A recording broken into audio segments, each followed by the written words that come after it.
அனைவருக்கும் வணக்கம். இப்போ எக்ஸாம் டைம். உங்கள் வீட்டில் உங்கள் குழந்தை எக்ஸாமுக்கு ரெடி பண்ணிகிட்ருக்காங்களா?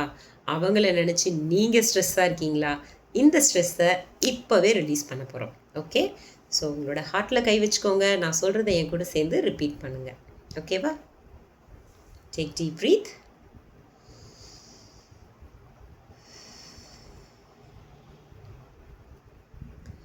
என் குழந்தை எழுத போகிற எக்ஸாமை நினச்சி நான் பயப்பட்டுட்டே இருக்கேன். அதுக்கு 100% ரெஸ்பான்சிபிலிட்டி நான் மட்டும்தான். என் மனசில் இருக்க இந்த பயம் நான் உருவாக்கினது. இந்த நிமிஷம் என் மனசில் இருக்க உணர்வுகளை நான் என்னோட வார்த்தைகளாகவும் என்னோட அதிர்வுகளாகவும் என் குழந்தைக்கு அனுப்பிட்டே இருக்கேன். இந்த பயத்தை என் குழந்தைக்கும் அனுப்பினதுக்கு நான் மன்னிப்பு கேட்டுக்கிறேன். என் எண்ணங்கள் என் குழந்தைகளை நிச்சயமாக பாதிக்குது. என்னுடைய அதிர்வுகள் என் குழந்தைங்களுக்கு ஆற்றலாக அப்படியே போய் சேருது. இது நாள் வரைக்கும் என் குழந்தை எழுத போகிற பரீட்சையை நினச்சி கவலை, பயம், இந்த இமோஷன்ஸை எனக்குள்ளே நான் க்ரியேட் பண்ணி வச்சுருந்ததுக்கு மன்னிப்பு கேட்டுக்கிறேன். I am sorry.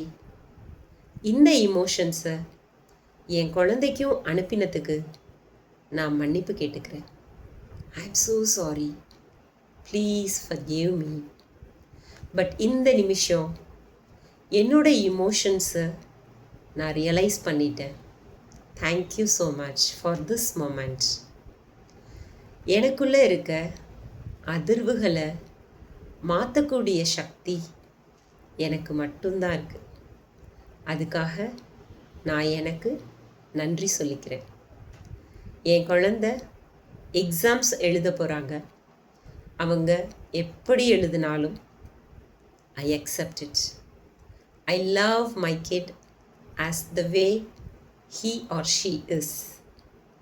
I'm sorry. Please forgive me. Thank you. I love you.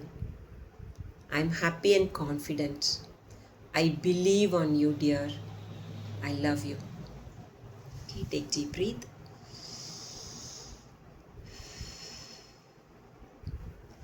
இதை ப்ராக்டிஸ் பண்ணுங்கள். உங்களுடைய எமோஷன்ஸை ஹீல் பண்ணுங்கள். உங்கள் குழந்தைங்களுக்கு பாசிட்டிவ் எனர்ஜியை ஷேர் பண்ணுங்கள்.